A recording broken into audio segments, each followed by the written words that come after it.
Doctor Zakir Naik তিনি ভারতে কি খিদমত করেছেন? হিন্দুদেরকে সংশয়বাদী বানিয়ে দিয়েছিলেন। তিনি ভারতে এমন কাজ করেছিলেন যে কাজের কারণে ভারত হিন্দু প্রধান দেশ না, হিন্দুদের ভিতর সংশয় তৈরি হয়ে গিয়েছে আসলে আমাদের ধর্ম সত্য না মিথ্যা। ডক্টর জাকির নায়েকের সাথে তো কেউই পারে না। অর্থাৎ ডক্টর জাকির নায়েক ভারতের পুরা হিন্দু গোষ্ঠীর তারুণ্যকে সংশয়ের ভিতর ফেলে দিয়েছিলেন। তো ডক্টর জাকির নায়েক মাশআল্লাহ তিনি উদাহরণস্বরূপ, এখন তো তিনি বলেন না, আগে বলছেন বুকের উপর হাত বাঁধতেন, বুকের উপর হাত বাঁধার কথা বলেছেন। নারী পুরুষের নামাজে কোনো পার্থক্য নাই বলেছেন। ঈদের তাকবীরে 12 তাকবীর দিবেন বলেছেন। এগুলো হলো আমাদের অভ্যন্তরীণ ইখতিলাফ।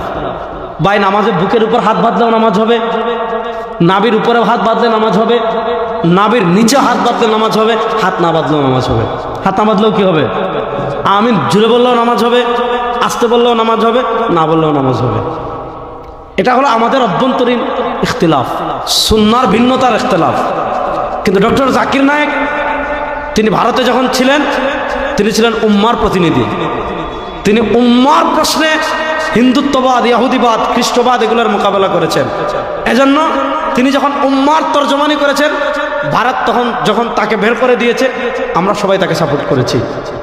কেন করেছি? কারণ তিনি তখন উম্মার তর্জমান ছিলেন। তখন যদি আপনি বলেন যে হ্যাঁ ডক্টর জাকির নায়েক তো আমিন জুড়ে বলার কথা বলেছেন, তখন যদি আপনি বলেন যে ডক্টর জাকির নায়েক তো বুকের উপর হাত বাঁধার কথা বলেছেন, যদিও তিনি সেটা থেকে ফিরে এসেছেন, এখন তিনি মাসাল্লাহ মাসাইল বলেন না। এবং ইমামে আজম আবু হানিফা রাহিমাহুল্লাহ তিনি ভূয়সী প্রশংসা করেছেন, ফিকহে হানাফির ভূয়সী প্রশংসা করেছেন। সৌদি আরবে যখন তাবলিগ নিষিদ্ধ হয়েছে সেটার বিরোধিতা করেও তিনি তাবলিগের পক্ষে বক্তৃতা দিয়েছেন।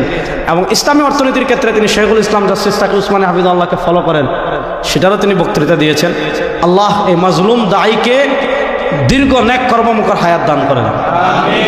আল্লাহ তাকে ইসলামের প্রশ্নে উম্মার চেতনা ধারণ করে আরো বেশি তার তুলনামূলক ধর্মতত্ত্বের উপর খিদমত করার তৌফিক দান করেন।